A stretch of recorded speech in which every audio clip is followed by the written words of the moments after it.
Welcome to the Polgar Chess University. In this lesson, I would like to discuss a topic that's very frequent, important, and useful in practical chess, and that is the pin. In some of the previous lessons, I already talked about it, but it's so important and so frequent in pretty much all chess games that there's never enough to learn about it. Let's go to the first position immediately. In order to recognize a pin, there are some necessary ingredients, and that is that one side needs to have two pieces on the same file, rank, or diagonal. And then, of course, on the other side, the enemy piece needs to be able to create a pin that is to attack one piece that's in front, and that piece cannot move away because it's pinned. Let me show you what I mean. In the position you see on the board, White can play bishop to d3. With this move, White attacks the rook that's on e4, and that rook right now cannot move away because it is in an absolute pin. Absolute pin means that that piece absolutely cannot move because that attempt would leave the king behind in check, and that's illegal. So therefore right now the black rook is lost. It's being attacked, it cannot move away, there is no piece event to protect it. So therefore White is winning a full rook. While in the current position, White is down material, having equal number of pawns and only a bishop versus a rook. After Black's next move, and regardless what that next move is, for example, moving the king, then the bishop simply captures the rook, and now the tables have turned. White has an extra bishop against which Black has no compensation whatsoever. Now, you may be familiar with simple situations like this. However, what I'd like to do is to show you how it works in a simple situation, and then to show you an example how to build on this idea in a bit more complex way. Let's move on to our next example. Here we go. As you can notice, the position is rather similar to the previous one. However, right now there is a material balance. In fact, there is a pin right now. Not an absolute pin, but a so-called relative pin. What that means is that if this bishop from e4 would be forced to move away, for example, by moving our bishop to g2 right now, attacking Black's bishop on e4 a second time, and now if this bishop would try to move away, for example, to capture the bishop of White on g2, then White would not capture the bishop back, but would instead capture the rook that was in the pin. Let's go back and see again what I mean. If this bishop would move away to most squares, then the white rook from e2 would capture the black rook on e8. Let's go again and see this move. Bishop g2, attacking Black's bishop a second time. If bishop takes bishop, Black loses the rook. However, this is not the precise move, not the right move, because Black can defend himself. Try to think for a moment, what may be the move that saves Black? In fact, there are two of them. One is to move the bishop back simply to g6. What happened now is the black bishop is safe, and so is the black rook that's on e8. because now if rook takes rook, the black bishop that just moved to g6 will capture back and black avoided any loss of material. Let's go back again and just for one more time talk about this position and see how black can save himself in a different way. Amazingly, the bishop is safe to go also to c6 in this position. Even though the bishop seems to be unprotected on that square, as the white bishop targets c6. However, that would be a major mistake on white's part to capture it, because white would end up losing a more valuable piece, a rook. Of course, remember, a rook is worth 5 points, while a bishop only 3. Therefore, this would be a significant 2-point gain for black. So, bishop g2 is an okay move, but certainly does not win material, and in fact would miss the winning opportunity. Now, let's talk about what is the winning opportunity. Well, for that you need to think back to the very last position we saw, the first position we saw in this lesson. And there we saw how the black king ended up being on the same diagonal with black's rook. And here, white can gain material by trying to achieve the situation we had in the first example. And the correct move to success is to capture black's bishop. Even though it seems that that's not a good idea, as the black rook will capture our rook. But now, if you compare this position with the very first one we saw in this lesson, you'll see that they are identical. So in fact, white achieved a winning position, as after the pinning move bishop to d3, black's rook is stuck. Let's move on to our next example. Again, we'll start with a simple idea and then we'll build on it. Here we go. In this position, white has a queen, which black doesn't have. However, black has a rook and knight and an extra pawn. If you add up the numbers, 5 points for the rook, 3 for the knight, and 1 for the extra pawn that black has, you realize that actually, even though there is a very different material distribution, there is a material balance. Now, white can change that immediately, but only if they find the correct continuation. Try to think and figure out what is the idea. In this lesson, we'll mostly be talking about absolute pin. Now that means that the king is involved.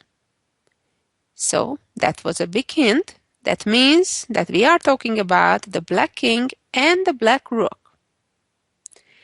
So what white needs to do is, white needs to attack the black rook in such a way that it will not be able to run away. Let's compare an attempt to attack black's rook from queen c2 compared to the correct solution. Right now, the black rook is attacked. However, it's completely safe to run away, for example to b4, and then white did not win any material. On the other hand, if white finds the correct move, which is moving the queen to h1, now all of a sudden we realize that because of the pin on the long diagonal h1 a8, the black rook cannot run away. Neither can it be protected. Of course, it's important to realize that, for example, if black's pawn would not be on c5, but for example would be on d6 instead, then that pawn could move up to d5 and protect the rook. But of course, that's just an imaginary situation, and it's not the case in our possession. Therefore, in this case, black simply is losing the rook for no compensation. Let's see a somewhat different position, just like this. Well, what is different between this position and the very last one? The difference is that each side has an extra rook on e1 and e6. Therefore, white right now cannot jump over the rook on e1 and move the queen to h1. It would be nice, but it's impossible at the moment. So the question is, what should white do to achieve the very same position that we saw a minute ago? Well, in this case, the task is to make a trade on e4. Now, if black does not capture the white rook, then white simply won a rook and already accomplished the goal. On the other hand, if the rook does recapture on e4, then we achieved our goal, the previous position, and white will continue with queen to h1, pinning black's rook. And white is winning material. Let's move on to our next example, where it is black's turn. Just for a moment, let's imagine that it is white's turn. What should white do if it is their turn? Well, then nothing to do with pins, but white has an excellent move to win a rook by moving their queen to d5 right now, from there attacking black's king and rook at the same time. But as I said, that's imagining. From white's perspective, that'd be nice, a nice dream. But in reality, in our example here, it is black's turn. And black can win material if they find the correct move. Again, what black needs to recognize is that the white king and queen are on the same rank. Now, if black would not have this bishop on f6, if that would be disappearing, then, of course, that would not be an issue. However, that bishop is there. And therefore, black has the opportunity to move the rook to a1 and create a pin on the first rank. The reason why this bishop was so important, because now the bishop does protect the rook on a1. And therefore, if queen takes rook in the corner, bishop just takes back, and black ends up being bishop up, which by correct play would result in easily winning endgame. Let's go back to this position and imagine again that white would need to defend against this, assuming that they would not have this queen check on d5, which is the best move, against threats that we see that our opponent wants to do, like here the pin with the rook on a1. There are typically a number of ways to deal with. One is to move away either the queen or the king. Another way would be to try to control the a1 square with another piece, which is not an option in our case right now. Let's see again a sister position of the same. Here we go. In this position, it is again black's turn. Now, there is an additional pair of rooks on the board, one for white and one for black. Now, what should you be looking for in this position if you have the black pieces? Well, being familiar with our very last position, hopefully how to get to that. And black has an excellent way to achieve that real quick. I have a very important advice for you on how to recognize these situations and how to get there. Most typically, in order to achieve a specific tactics, we are using forceful moves. And forceful moves may include giving a check or capturing a valuable piece, even though it's only an exchange, but it pretty much forces your opponent to react to that capture by recapturing, or sometimes attacking another strong piece. It is important also to keep in mind the geometrical motifs that result these various tactics, such as the pin, or the skewer, or a discovery, or a fork. So here, the correct move is the forceful move, the capture on D1, which is not just a capture, but also a check at the same time. It's important to understand that in such situations, if white chooses not to recapture on D1 but move the king out of the check, then black simply won a rook. On the other hand, if the queen chooses to capture on D1, then we achieved the previous example where black is ready to pin. So what black achieved with this exchange on D1 is to force the white queen onto the same rank with the king. And now white is losing material. Let's see now somewhat different situations. Here we go.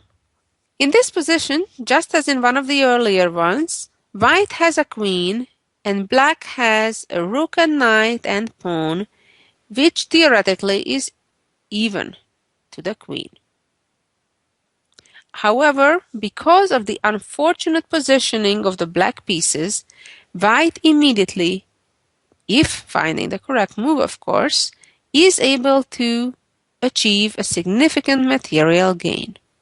Now this is a tricky one, and it's a very important message that you should not only look for your own good moves, but also always look out what is the best response to your potential move by your opponent. I suggest, as usual, think and try to figure out what should be white's next move here. In addition to recognizing the potential pin on the h4 and d8 diagonal where the black king and rook are positioned, it's also important to notice that the black rook on g5 is on an unprotected square. And that immediately would draw our attention to try to give a fork by playing queen d2. Looks like we got it, it's over, no pin needed, simple check and fork. However, things are not so simple. They would be if we are not in a constant search for our opponent's best responses. Right now, black is in a check, and the typical mistake would be to immediately only think about our own king, where to move it.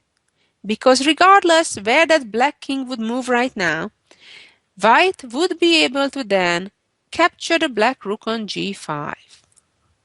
You may wonder, but what else can black do?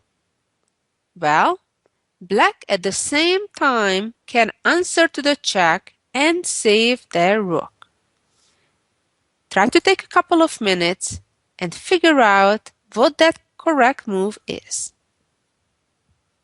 Remember, whenever one side gets a check, there may be 3 potential ways to react to that. Of course, to run with the king. The second is try to capture the piece that's giving the check. And lastly, but not less importantly, a check can be blocked. And that's exactly the case here, that black can move that very rook that's being attacked in between white's queen and the black king. And now, not only that black is no longer in check, but also the rook is on a safe square as the black knight protects it. So what's the moral of this story? Well, it is that you always need to look out for your opponent's best defense, not just your own attacking moves. And in this case, if white would have carelessly played queen d2 check, would have missed the winning opportunity, which is going the other direction, queen to h4, creating a pin over black's rook. The rook cannot run. The only way to protect the rook is to push the pawn up to h6. And now a new idea that we have not talked about yet in this lesson is when you already have an existing pin, however, capturing the pinned piece wouldn't be a wise idea, like here, after queen takes rook, white would lose a stronger piece than it would gain because black's pawn would recapture. In these cases, what we need to do, if we can, to try to attack the pinned piece by a lower value piece, which typically is a pawn, but could be a bishop or a knight as well. What happens now is the black rook, even though it's being attacked, it cannot run away because in turn that would leave the black king in attack. Black now unavoidably is losing material. Let's move on to our next example. Here we go. Well, this is a situation of a relative pin, not an absolute pin. What that means is that if right now black would try to move his knight, he could, although he would be likely to regret it because then white's bishop would capture the queen. So what does white need to do to take advantage of this situation? Just like in the previous example, capturing black's knight immediately would not lead to any kind of gain because black's queen is protecting the knight and the bishop and the knight are of equal value. What white needs to do is to pile up on that knight until black doesn't have any more pieces to defend it. The correct first move is to move the queen to h4. Now the black knight is attacked twice because if the white bishop would get to capture it, then the white bishop would be safe there, the white queen protecting it. Black for now can move his king to protect the knight, but white, thanks to the fact that they no longer have the pawn on f2, can bring a third piece to attack the knight, and black is stuck. There is no more defense for the knight, and of course if the knight moves, black would lose an even stronger piece, the queen, and would be lost. Let's move on to the next example. Here we go.